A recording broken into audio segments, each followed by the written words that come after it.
স্বাগতম। দেখছেন popcorn story.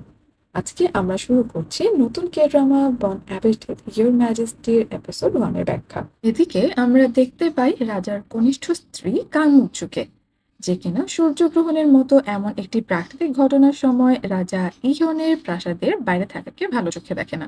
আর রাজার ফিরতে দেরি দেখে সে প্রিন্স জেসন কিছু করেছে কিনা ভেবে সন্দেহ করে।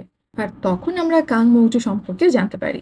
কাংমুকচু কে কিনে নেয়া একজন সম্ভ্রান্ত ব্যক্তিকে হত্যা করার অভিযোগে কারাদণ্ড দেওয়া হয়েছিল। কিন্তু পরে প্রিন্স জেসন তাকে মুক্তি দেয়। আর তার বিনিময়ে প্রিন্স জেসন কি চায় জানতে চাইলে তখন প্রিন্স বলে সে চায় মৌর্য তার প্রতি অনুগত থাকবে। বর্তমান সময়ের দৃশ্যে দেখি মৌর্যর মনে পড়ে যে প্রিন্স জেসন হঠাৎ করে এমন কিছু করবে না, সে সঠিক সময়ের জন্য অপেক্ষা করার মানুষ। তাই রাজার বাইরে থাকার ব্যাপারটি জানিয়ে প্রিন্স জেসনকে চিঠি পাঠায় মৌর্য। তারপর দেখি চিঠিতে পাওয়া তথ্য প্রিন্স জেসন তার পক্ষে থাকা রাজসভার মন্ত্রীদের জানায়। তখন মন্ত্রীদের থেকে একজন বলে রাজার আবার কোনো বিপদ হলো না তো? কয়েক বছর আগে হয়ে যাওয়া ট্র্যাজেডির কারণে রাজাকে কোনো গুপ্তঘাতক আক্রমণ করেনি তো? তখন প্রিন্স জেসন বলে ইহন যতই অত্যাচারী রাজা হোক না কেন, আমাদের সঠিক সময়ের জন্য অপেক্ষা করতে হবে।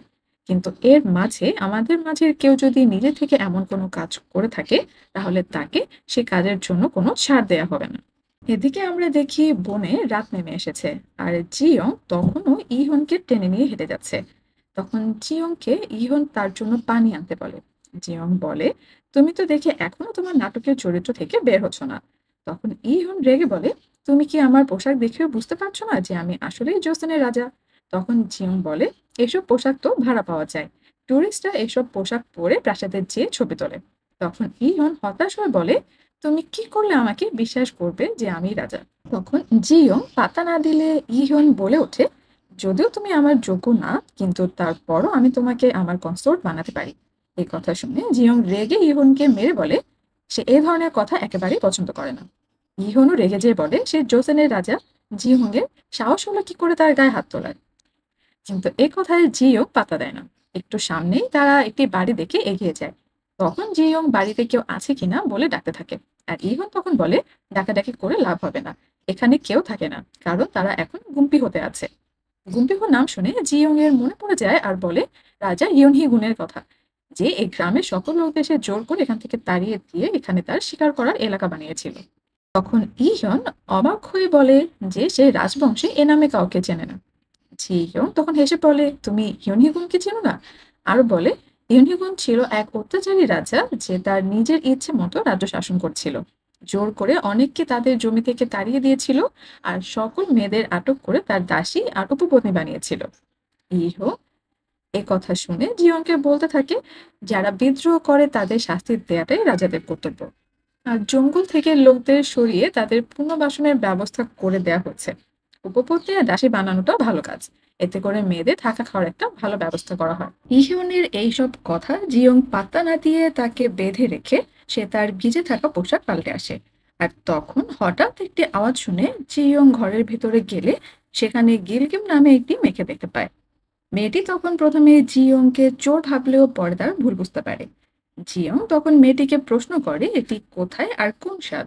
গিলগমের উত্তর শুনে জিয়ং কি করবে বুঝে উঠতে পারে না। জিয়ং তখন ঠিক করে সে আগে তার ব্যাগ আর ফোন খুঁজে বের করবে, আর তারপর এখান থেকে বের হবার রাস্তাও খুঁজে বের করবে। এই সময় গিলগম বলে জিয়ং এর ক্ষুধা পেয়েছে কিনা।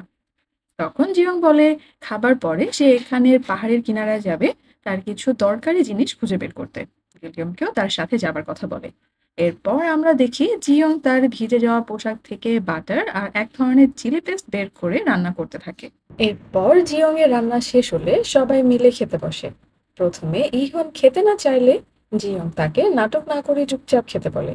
তখন ইহন জিয়ংকে আগে খাবারটি খেয়ে দেখতে বলে। এই সময় গিলগম সবার সাথে বসে খাবার ব্যাপারটিতে ইতস্তত করতে থাকে।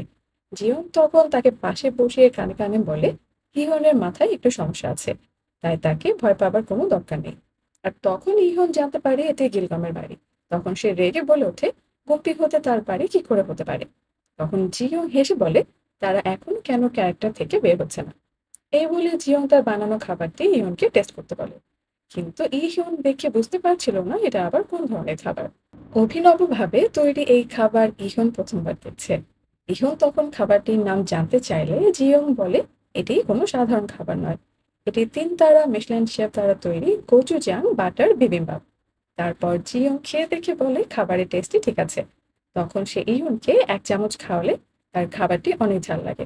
অন্যদিকে গিলগামও মুখে নিয়ে খাবারটি ঝালের কারণে আর খেতে পারে না, কিন্তু সে বলে প্রথমে ঝাল লাগলেও একটু পর খাবারটি অনেক ভালো লাগছে।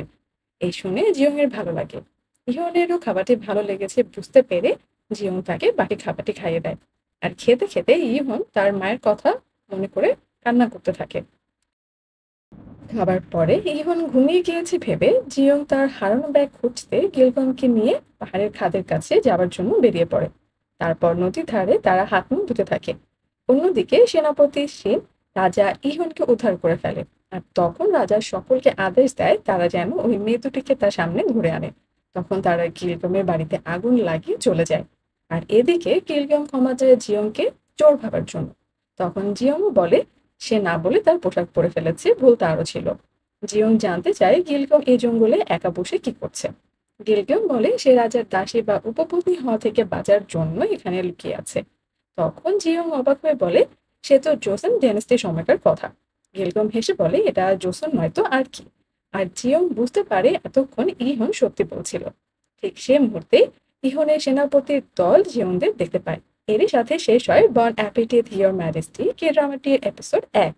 এমন কে ড্রামা ব্রেকডাউন পেতে পপকর্ন স্টোরি চ্যানেলটি সাবস্ক্রাইব করতে ভুলবেন না। পরবর্তী পার্টে দেখা হবে। ধন্যবাদ।